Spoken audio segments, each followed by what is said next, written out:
Hi dear friends, welcome back to Aadhi's vlogs. അപ്പോൾ ഇന്നത്തെ recipe എന്ന് പറയുന്നത് കുട്ടികൾക്കും മുതിർന്നവർക്കും ഒരുപോലെ ഇഷ്ടപ്പെട്ട ചിക്കൻ നഗറ്റ്സ് ആണ്.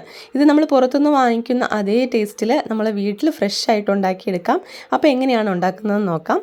ഇതിനായിട്ട് 3 ബ്രെഡ് സൈഡ് കളഞ്ഞ് ഞാൻ എടുക്കുന്നുണ്ട്. ഈ 3 ബ്രെഡ് നന്നായിട്ടൊന്ന് മിക്സിയുടെ ജാറിലിട്ട് ഒന്ന് ക്രഷ് ചെയ്തെടുക്കണം.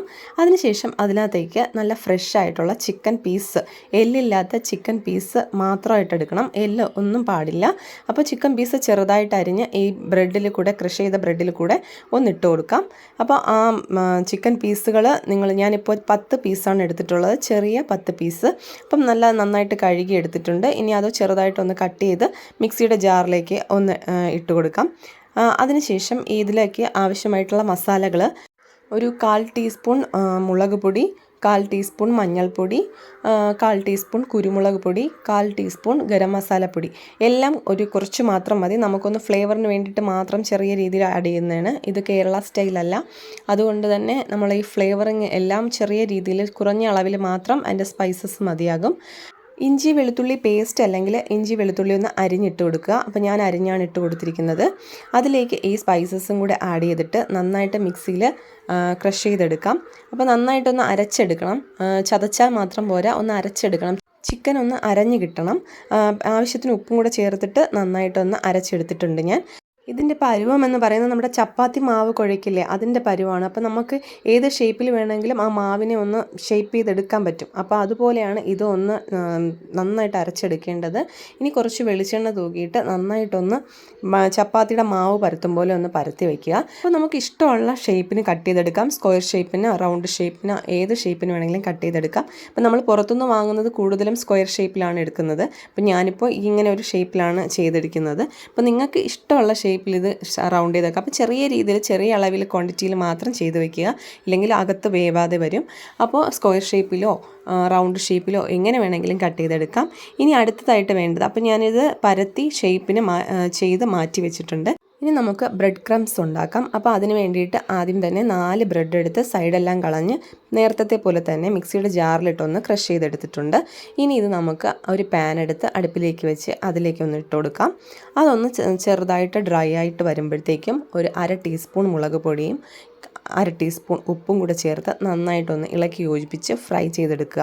അപ്പോൾ നമുക്ക് ഒട്ടിപ്പിടിക്കാത്ത രീതിയിൽ നല്ല ക്രംസായിട്ട് നമുക്ക് കിട്ടണം. അപ്പോൾ അങ്ങനെ രീതിയിൽ ഒന്ന് നന്നായിട്ടൊന്ന് ഇളക്കി കൊടുത്ത് അടിയിലൊന്നും പിടിക്കാതെയും കരിയാതെയും മീഡിയം ഫ്ലെയിമിലിട്ട് നന്നായിട്ടൊന്ന് വറുത്ത് കോരി മാറ്റണം. അപ്പോൾ ഇതുപോലെ നമുക്ക് ബ്രെഡ് ക്രംസ് റെഡിയായിട്ട് വരും.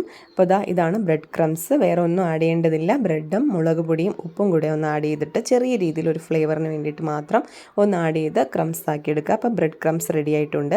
ഇനി അടുത്ത് വേണ്ടത് ഒരു മുട്ടയുടെ എഗ് വൈറ്റ് ആണ്. അപ്പോൾ എഗ് വൈറ്റ് മാറ്റാൻ വേണ്ടിയിട്ട് ഏറ്റവും എളുപ്പം, മഞ്ഞ മാറ്റാനായിട്ട് ഏറ്റവും എളുപ്പം അതിൻ്റെ തോട് വെച്ചിട്ട് തന്നെ നമുക്ക് മഞ്ഞ മാത്രമായിട്ട് എടുത്താൽ അത് മാത്രമായിട്ട് ഇനി പോരും. ബാക്കി എഗ് വൈറ്റ് കിട്ടിയിട്ടുണ്ട്. അപ്പോൾ അതൊരു സൂപ്പർ ടിപ്പല്ലേ. അപ്പോൾ എല്ലാവരും മുട്ട പൊട്ടിച്ചൊഴിച്ചിട്ട് എഗ് വൈറ്റ് മാത്രം സെപ്പറേറ്റ് ആയിട്ട് എടുക്കാൻ നല്ല ബുദ്ധിമുട്ടുള്ളതാണ്. അപ്പോൾ ഇങ്ങനെ ഒന്ന് ട്രൈ ചെയ്ത് നോക്കണം. അതിൻ്റെ തോട് ഉപയോഗിച്ച് നമുക്ക് ഒന്ന് ജസ്റ്റ് ഒന്ന് മുട്ടയുടെ മഞ്ഞയിൽ മാത്രം ഒന്ന് എടുത്താൽ മതി. അത് മാത്രമായിട്ട് ഇങ്ങ് പോരും. ഇനി അത് കഴിഞ്ഞ് നഗ്ഗറ്റ്സ് ആ മുട്ടയുടെ വെള്ളയിലൊന്ന് മിക്സ് ചെയ്ത് ഒന്ന് എടുത്തിട്ട് നമ്മുടെ ക്രംസിലൊന്ന് മുക്കി നേരെ അടുപ്പിലേക്ക്. അപ്പോൾ നമ്മുടെ ചിക്കൻ നഗ്ഗറ്റ്സ് ഏകദേശം റെഡി ആയിട്ടുണ്ട്. ഓരോന്നായിട്ട് ഞാൻ മുട്ടയുടെ വെള്ളയിൽ ഒന്ന് മുക്കി ബ്രെഡ് ക്രംസിൽ ഒന്ന് മുക്കി മാറ്റി വെച്ചിട്ടുണ്ട്. ഇത് നമ്മൾ പുറത്തുനിന്ന് ഇതേപോലെയാണ് വാങ്ങിക്കാൻ കിട്ടുന്നത്. അപ്പോൾ നമുക്കിത് ഒരാഴ്ച വേണമെങ്കിൽ ഫ്രിഡ്ജിൽ, ഫ്രീസറിൽ, എയർ ടൈറ്റ് കണ്ടെയ്നറിൽ വെച്ച് അതുപോലെ സൂക്ഷിച്ച് വയ്ക്കാം. നമുക്ക് ആവശ്യത്തിനനുസരിച്ച് നമുക്ക് ഇതുപോലെ എണ്ണയിലിട്ട് വറുത്ത് കോരി ഉപയോഗിക്കാവുന്നതാണ്. അപ്പോൾ ഇതുപോലെയാണ് നമ്മൾ പുറത്തുനിന്ന് മാർക്കറ്റിൽ നിന്ന് വാങ്ങാൻ പോകുമ്പം ഇതുപോലെ ഒന്ന് അവർ ബ്രെഡ് ക്രംസിൽ മുക്കി അതേപോലെയാണ് ഒന്ന് കവറിനകത്ത് വെച്ച് തരുന്നത്. അപ്പോൾ നമ്മൾ വീട്ടിൽ കൊണ്ടുവന്ന റെഡി ടു ഫ്രൈ ആണ്. അപ്പോൾ അതുപോലെ നമുക്കും ഇത് സ്റ്റോർ ചെയ്ത് വയ്ക്കാം. എങ്ങനെ വേണമെങ്കിലും ഇതുപോലെ ഷേപ്പ് ചെയ്ത് എഗ് വൈറ്റിൽ മുക്കി ബ്രെഡ് ക്രംസിൽ മുക്കി നമുക്കിത് സ്റ്റോർ ചെയ്ത് വയ്ക്കാം.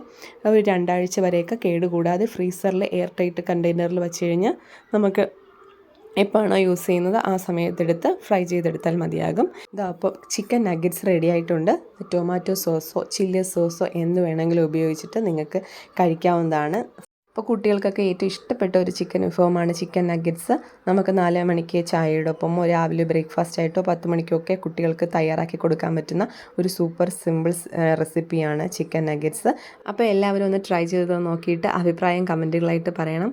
അപ്പോൾ ഇതുവരെ ചാനൽ സബ്സ്ക്രൈബ് ചെയ്യാത്തവർ പ്ലീസ് ഒന്ന് സബ്സ്ക്രൈബ് ചെയ്തേക്കുക.